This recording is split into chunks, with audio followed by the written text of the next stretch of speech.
Hey guys, True Grit Scott, Bulletproof Saws. Got another saw to run, and I wanted to run this the other day. When I started to run it, I realized that I had hit something with the chain. And this is a saw I got from a buddy of mine, Kenny, and I like it an awful lot. It's a Husqvarna 357 XP. Now, what I know about the saw is he's got a dual port muffler on it. Don't know if he did anything with squish at all, and I believe it has a highway tight nickel cylinder on it. Now, this saw reminds me of the 346 XP, the 353, even the Husky 350, which I just started getting into. I'm going to tell you, I'm late to the game on those saws, guys. I don't know why. I live in a Stihl area predominantly, so we don't run a ton of Huskies, but these are super nice little saws. I'll probably buy every one of these blown up I can find. Same with the 346 or the 350s or 353s, just because they're fun to play with. Excuse me. It's got a 325 chain on it, and what's interesting, and I didn't plan it this way, it just worked out this way by dumb luck, is I just got done running the Farmer Tech 361 clone. Now that's a brand new saw, not broken in, pulling a 20-inch with 3/8, where this is I believe that's an 18-inch 325, which I think they call them 20, and just because it's 325, it's shorter. I'm not even sure. Try to line that up. They're darn close. Maybe that is a 20-inch bar. Well, now you see, it does seem like it's an 18-inch bar. Anyhow, it's 325 chain on it, so it's kind of neat.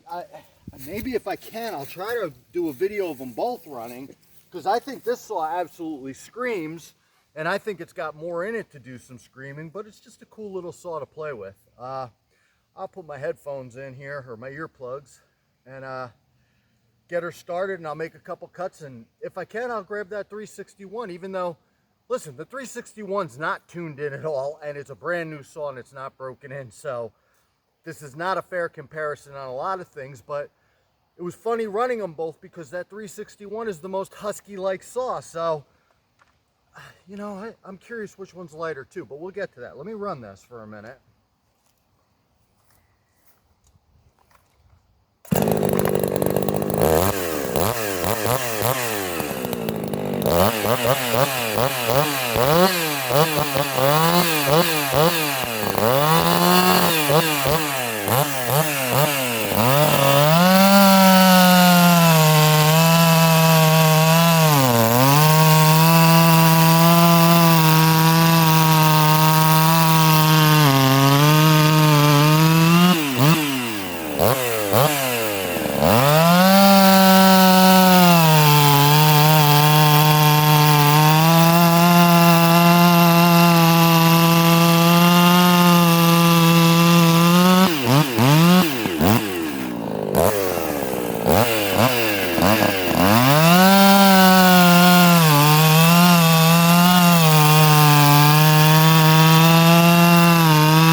What's interesting is I think that this is lighter than that Stihl 361, and they're about the same. I think this is 57 cc's where this is 60 or 59. Boy, I don't know. Yeah, that's got to be a pound lighter. That Husky's got to be a pound lighter, and I'm sure some of it's the bar and chain, but it feels like a lighter saw. Boy, I don't know when these came out, like what the date was on them. Probably find it on the saw. Where are you? You're somewhere. There you are. I don't know. I can't see it. It's covered. But if I get this one running again, if we got enough fuel, maybe I could see them next to each other. Ah.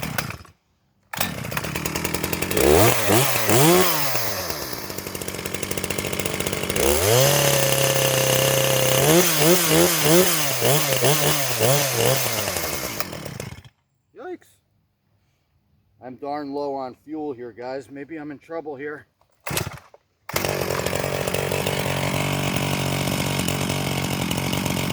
that saw out of the way.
And again, I got more work to do on this guy here. Again, that's its first tank of fuel and it's almost out of it. So, I'll tell you what, these two are super smooth saws, and these are the guys I'm going to be doing firewood with. I love grabbing a 44. And listen, if I have some big goon or oak logs, I probably will grab a 44 or a 46. But as I get older, my hands get more crippled. I appreciate these lighter saws so darn much, and these two here are probably gonna, maybe not this one, but another 361 in any case, will wind up being my primary firewood saws, and they just feel nice in the hand. Anyhow, guys, it was another video.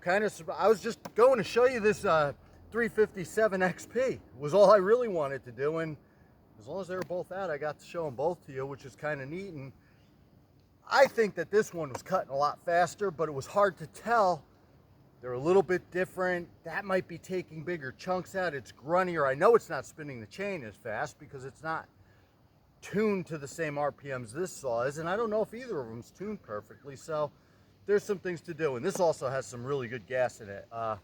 When Kenny gave me the saw, it had his fuel in it, and he's running some nice race gas in it. And I'll tell you what, I do notice that his saws are damn smooth idling and running. I run just regular non-ethanol, 40-to-1, nothing special, but what he's running is nice, and I think I might have him pick me up a can or two just to have on hand to play with. But for me, most folks are going to run whatever they get at the pump, and it's going to be ethanol, non-ethanol. I hope everybody runs non-ethanol.